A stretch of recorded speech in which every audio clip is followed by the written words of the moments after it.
you can find me at danieldavislmft.com. Today I'm going to talk about basically how to succeed in therapy. At least from my perspective, what are the things that you can do as a client to help you progress faster? So I think the first thing is some people call therapy the truth game. And so there's this challenge about that, and we'll talk about that in a bunch of different ways. First thing would be we want to face our problems seriously and to try to address our problems directly. And so therapy is often a place where it helps you to be more open and more direct about facing problems.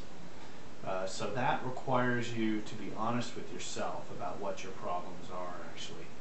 And then the next part is you need to be able to be open with another person, with your therapist. So you need to develop trust with this person. You need to tell them, and you need to tell them in as much detail as basically they need, and they'll let you know. Generally, I'll let somebody know how much detail I need, but you want to push into the details that are most uncomfortable, because you can take up a lot of time talking about things that really aren't the core of the problem, and sometimes you don't even know you're doing that. So basically, you want to work at being honest with yourself and being very open with your therapist about not only your thoughts and your feelings, but also things you're afraid of and things that are bothering you.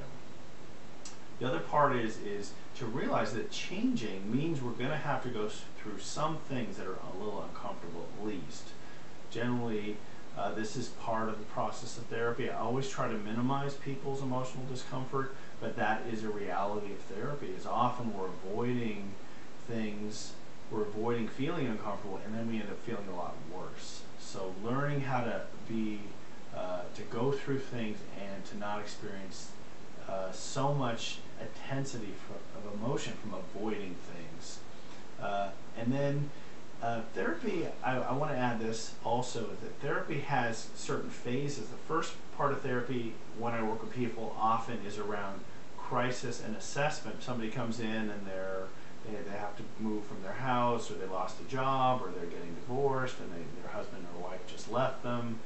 Things like that, or their child's acting out. These are the kind of things that really upset people, and the first part of therapy is helping them just feel more stable, feel calmer, feel like they can handle things. So that's kind of the first thing, and then also me gathering information so I know what exactly is going on with somebody. And so that's kind of the initial thing, and it depends on the person how much time that'll take.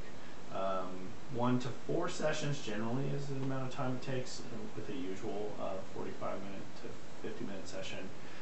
The second thing is we start to work on other things later in short-term therapy, which generally lasts about 6 weeks to 6 months, and depending on the person and what the issues are. And so we want to focus on the key issues in that thing, why you're coming to therapy: divorce, or your child's acting out, or you're having trouble sleeping, or you're anxious, you're having trouble at work. And we want to address those in a way that feels like you're making progress. And then also we want to help you feel better, help your symptoms come down to some degree, and that's a sign that the therapy is making progress. Often some people want to conclude therapy after they finish that. They feel like their symptoms are better and things are better, and they feel like they can do the rest on their own. Some people want to continue at that point, and for me it's fine, whatever you want to choose in terms of that. But there are some things you can do in longer term therapy you can't do in shorter term therapy. Short term therapy can be very helpful, like doing emotional regulation work, doing affect management skills training is a really helpful therapy for many people, because we often have difficulty regulating our feelings, especially men. Men have a lot of trouble identifying their feelings and talking about their feelings.